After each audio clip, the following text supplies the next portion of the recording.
ಜೈ ಹಿಂದ್. ನೋಡ್ರಿ, ಎಲ್ಲಾ government exams ಗಳಲ್ಲಿ ಇಂಪಾರ್ಟೆಂಟ್ ಆಗೋದು ಗೌರ್ಮೆಂಟ್ ಸ್ಕೀಮ್ಸ್ ಗಳ ಬಗ್ಗೆ ಬಹಳ ಕ್ವಶನ್ಸ್ ಗಳನ್ನ ಕೇಳ್ತಿದಾರೆ. ಆಲ್ಮೋಸ್ಟ್ ಇಂಪಾರ್ಟೆಂಟ್ ಇರೋ ಗೌರ್ಮೆಂಟ್ ಸ್ಕೀಮ್ಸ್ ಗಳನ್ನ ನಾನು ಕವರ್ ಮಾಡ್ತಾ ಹೋಗ್ತೀನಿ. ನೀವೇನಂದ್ರೆ ನೋಟ್ಸ್ ಅನ್ನ ಮಾಡ್ಕೊಳ್ರಿ. ಆಲ್ ಸೆಂಟ್ರಲ್ ಗೌರ್ಮೆಂಟ್ಸ್ ಗಳಾಗಿರ್ಬೋದು, ಸ್ಟೇಟ್ ಗೌರ್ಮೆಂಟ್ ಎಕ್ಸಾಮ್ಸ್ ಗಳಾಗಿರೋದು ಇಂಪಾರ್ಟೆಂಟ್ ಆಗ್ತವೆ. ನೋಡ್ರಿ, ಫಸ್ಟ್ ಒನ್ ಯಾವ್ದಂತಂದ್ ಹೇಳಿದ್ರೆ ಅಗ್ರಿಕಲ್ಚರ್ ಇನ್ಫ್ರಾಸ್ಟ್ರಕ್ಚರ್ ಫಂಡ್ ಸ್ಕೀಮ್ ಅಂತಂದ್ ಹೇಳಿ ಒಂದ್ ಬರುತ್ತೆ. ಅಗ್ರಿಕಲ್ಚರ್ ಇನ್ಫ್ರಾಸ್ಟ್ರಕ್ಚರ್ ಫಂಡ್ ಸ್ಕೀಮು ಇದನ್ನ ಯಾವಾಗ ಲಾಂಚ್ ಮಾಡ್ತಾರ ಅಂತಂದ್ ಹೇಳಿದ್ರೆ 10 ಆಗಸ್ಟ್ 2020ರಲ್ಲಿ ಲಾಂಚ್ ಮಾಡ್ತಾರೆ. ಇದು ಇಂಪಾರ್ಟೆಂಟ್ ಆಗತ್ತೆ ಡೇಟು. ಸೊ 10 ಆಗಸ್ಟ್ 2020ರಲ್ಲಿ ಇದನ್ನ ಸ್ಟಾರ್ಟ್ ಮಾಡ್ತಾರೆ. ಇನ್ಫ್ರಾಸ್ಟ್ರಕ್ಚರ್ ಅಂದ ತಕ್ಷಣ ಗೊತ್ತಾಗ್ಬಿಡ್ತೈತಲ್ಲ. ಸೊ ಅಲ್ಲಿ ಯಾವ ತರ ಅದ್ರದ್ದು ಸ್ಟ್ರಕ್ಚರ್ ಇರಬೇಕು, ಯಾವ ತರ ಅದನ್ನ ಮೇಂಟೆನೆನ್ಸ್ ಮಾಡಬೇಕು. ಸೊ ಅದಕ್ಕೆಲ್ಲ ಏನಂತಂದ್ ಹೇಳಿದ್ರೆ ಫಂಡ್ ಅನ್ನ ಕೊಡುವಂತದ್ದು. ಸೊ ಆ ತರ ಸ್ಕೀಮ್ ಬರ್ತೈತೆ ನೋಡ್ರಿ. ಇದ್ರ ಮುಖ್ಯ ಉದ್ದೇಶ ಏನಂತಂದ್ ಹೇಳಿದ್ರೆ ಬ್ಯಾಂಕ್ಗಳಿಂದ ಲೋನ್ ಅನ್ನ ಕೊಡೋದಾಗಿರ್ಬೋದು. ಸೊ ಅದ ನಂತರ ಕ್ರೆಡಿಟ್ ಗ್ಯಾರಂಟಿ ಲೋನ್ ಅನ್ನ ಕೊಡೋದಾಗಿರ್ಬೋದು. ಅದಾದ ನಂತರ ಇಂಟ್ರೆಸ್ಟ್ ಎಷ್ಟು ಅಂತಂದ್ ಹೇಳಿದ್ರೆ ಇದು ಇಂಪಾರ್ಟೆಂಟ್ ಆಗತ್ತೆ. ಇದ್ರ ಬಗ್ಗೆ ನಾನು ಎಕ್ಸ್ಪ್ಲನೇಷನ್ ಕೊಡ್ತೀನಿ. ಇಲ್ಲಿ ನೋಡಿ, ಕೃಷಿ ಉದ್ಯಮಿಗಳಾಗಿರ್ಬೋದು, ನವೋದ್ಯಮಿಗಳಾಗಿರ್ಬೋದು, ಕೃಷಿ ತಂತ್ರಜ್ಞಾನ ಯೂಸ್ ಮಾಡ್ಕೊಳ್ಳೋದಾಗಿರ್ಬೋದು, ರೈತರಿಗೆ ಏನಂತಂದ್ ಹೇಳಿದ್ರೆ ಕೊಯ್ಲಿನ ಟೈಮಲ್ಲಿ ಅದನ್ನ ನಿರ್ವಹಣೆ, ಅದಾದ ನಂತರ ಕೃಷಿ ಸ್ವತ್ತುಗಳನ್ನ ಪೋಷಣೆ ಮಾಡ್ಕೊಳ್ಳೋಕೆ ಏನಂತಂದ್ ಹೇಳಿದ್ರೆ ಸಾಲವನ್ನ ನೀಡೋದು. ಸೊ ಟೋಟಲ್ ಆಗಿ 1 ಲಕ್ಷ ಕೋಟಿ ರೂಪಾಯಿಯನ್ನ ಆರ್ಥಿಕ ಸೌಲಭ್ಯವನ್ನ ಒದಗಿಸೋಕೆ ಈ ಯೋಜನೆಯನ್ನ ಜಾರಿಗೆ ತಗೊಂಡು ಬಂದಿದ್ದಾರೆ.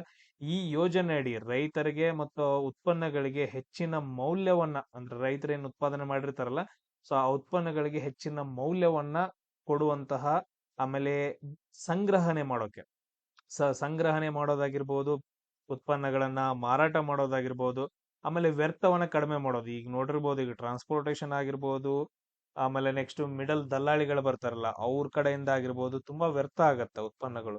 ಸೊ ಅವುಗಳನ್ನ ಕಡಿಮೆ ಮಾಡೋದು, ಆಮೇಲೆ ಸಂಸ್ಕರಣೆ ಮಾಡೋದು, ಮೌಲ್ಯವರ್ಧನೆ ಮಾಡಿ ಅವುಗಳದ್ದು ಹೆಚ್ಚಿನ ಏನಂತಂದ್ ಹೇಳಿದ್ರೆ ಬೆಲೆಯನ್ನ ಕಟ್ಟೋದಾಗಿರ್ಬೋದು, ಇವಕ್ಕೆಲ್ಲ ಇದು ಮಾಡಿ ಸೊ 2 ಕೋಟಿವರೆಗೂ ಏನಂತಂದ್ ಹೇಳಿದ್ರೆ ಸಾಲವನ್ನ ಒದಗಿಸ್ತಾರೆ. ಇದು ತುಂಬಾ ಇಂಪಾರ್ಟೆಂಟ್ ಆಗತ್ತೆ.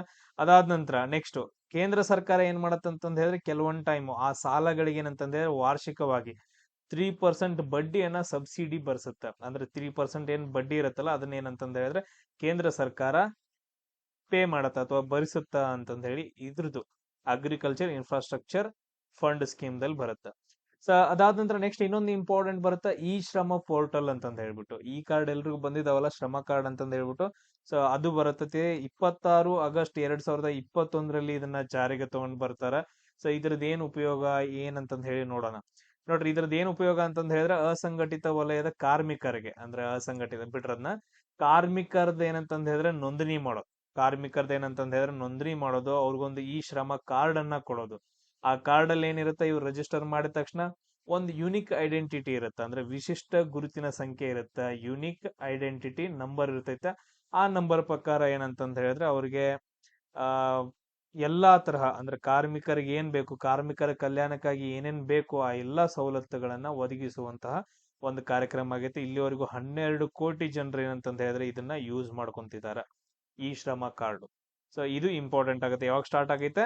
2021 ಆಗಸ್ಟ್ 2026ರಲ್ಲಿ ಸ್ಟಾರ್ಟ್ ಆಗೈತೆ. ಸೇಮ್ ಅದೇ ತರ ನೋಡ್ರಿ, ನೆಕ್ಸ್ಟ್ ಇಂಪಾರ್ಟೆಂಟ್ ಇನ್ನೊಂದು ಬರುತ್ತಾ, PME ವಿದ್ಯಾ ಯೋಜನೆ ಅಂತ ಹೇಳಿ ಬರುತ್ತೆ. PME ವಿದ್ಯಾ ಯೋಜನೆ ಅಂತಂದ್ ಬಂತು ಅಂತಂದ್ ಹೇಳಿದ್ರೆ ಎದಕ್ ರಿಲೇಟೆಡ್ ಇದು? ಎಜುಕೇಶನ್ಗೆ ರಿಲೇಟೆಡ್ ಆಗಿರುವಂತಹ ಒಂದು ಸ್ಕೀಮ್ ಆಗೈತೆ. ಇದು ಯಾವಾಗ ಸ್ಟಾರ್ಟ್ ಆಗೈತಿ?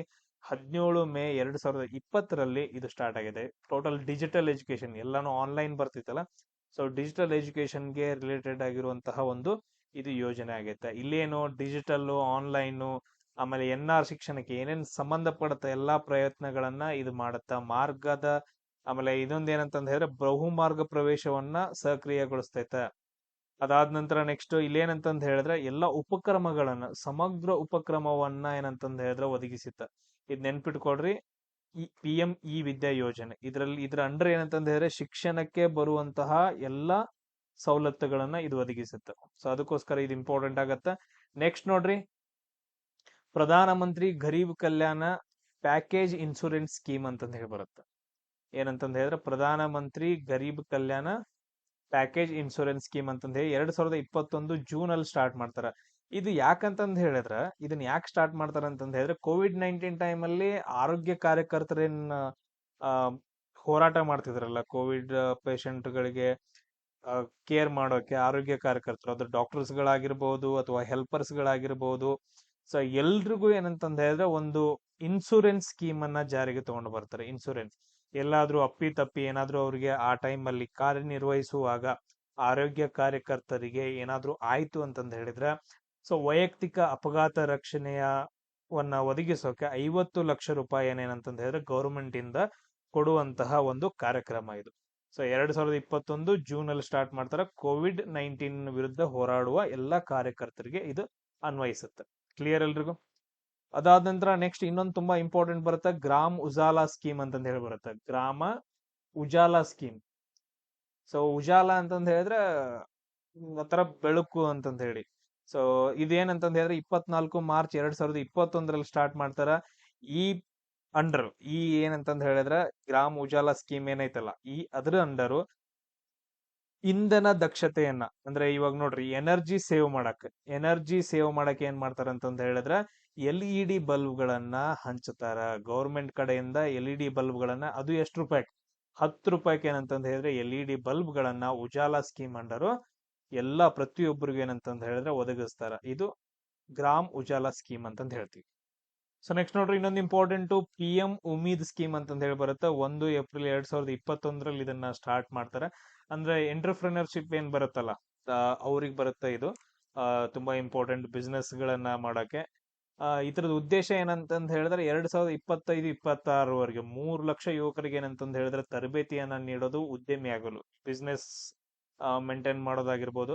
ಪ್ರಧಾನ Mantri Udyam Mitra for excellence in entrepreneurship development ಅಥವಾ PM ಉಮೀದ್ ಯೋಜನೆ ಪ್ರಕಾರ ಏನಂತಂದ ಹೇಳಿದ್ರೆ ಯುವಕರಿಗೆ ಸಾಲಗಳನ್ನ ನೀಡೋದು, ಅವ್ರಿಗೆ ಏನಂತಂದ ಹೇಳಿದ್ರೆ ಒಂದು ಉದ್ಯಮವನ್ನ ಸ್ಟಾರ್ಟ್ ಮಾಡೋಕೆ ಏನಂತಂದ್ರೆ ಸವಲತ್ತುಗಳನ್ನ ನೀಡೋದು, ಸೂಕ್ತವಾದ ಮಾರುಕಟ್ಟೆಗಳನ್ನ ಒದಗಿಸೋದಾಗಿರ್ಬೋದು. ಇದೆಲ್ಲ ಏನಂತಂದ ಹೇಳಿದ್ರೆ PM ಉಮೀದ್ ಸ್ಕೀಮ್ ಅಂಡರ್ ಬರುತ್ತೆ. ಅವ್ರಿಗೆ ಕಂಪ್ಲೀಟ್ ಒಂದು ತರಬೇತಿಯನ್ನ ಕೊಡ್ತಾರ. ಅವರೇ ಓನ್ ಆಗಿ ಒಂದು ಉದ್ಯಮವನ್ನ ಸ್ಟಾರ್ಟ್ ಮಾಡಿ ಏನಂತಂದ ಹೇಳಿದ್ರೆ ಸಕ್ಸಸ್ ಆಗಕ್ಕ ಕರೆಕ್ಟ್ ಆಗಿರೋ ಇವನ್ ಮಾರ್ಕೆಟಿಂಗ್ ಸಿಸ್ಟಮ್ ಕೂಡ ಅವರೇ ಒದಗಿಸ್ತಾರೆ ಈ ಯೋಜನೆ ಅಡಿಯಲ್ಲಿ. ಸೊ ಇದಕ್ಕೇನಂತಂದ ಹೇಳಿದ್ರೆ 3 ಲಕ್ಷ ಯುವಕರಿಗೆ ಏನಂತಂದ ಹೇಳಿದ್ರೆ ತರಬೇತಿಯನ್ನ ನೀಡಿ 2025-2026 ಏನಂತಂದ ಹೇಳಿದ್ರೆ ಅವರೆಲ್ಲ ಬಿಸ್ನೆಸ್ ಪರ್ಸನ್ಗಳಾಗಬೇಕು ಅಂತಂದೇಳಿ ಈ ಯೋಜನೆ ಆಗತ್ತ. ಸೊ ಇದೇ ರೀತಿ ಏನಂತಂದ ಹೇಳಿದ್ರೆ ಹಲವಾರು ಯೋಜನೆಗಳನ್ನ ನಾನು ನಿಮ್ಗೆ ಎಕ್ಸ್ಪ್ಲೇನ್ ಮಾಡ್ತಾ ಬರ್ತೀನಿ ನೆಕ್ಸ್ಟ್ ಬರುವಂತಹ ವಿಡಿಯೋಸ್ಗಳಲ್ಲಿ. ಸೊ ಶೇರ್ ಮಾಡ್ರಿ, ಸಬ್ಸ್ಕ್ರೈಬ್ ಆಗ್ರಿ, ಲೈಕ್ ಮಾಡ್ರಿ.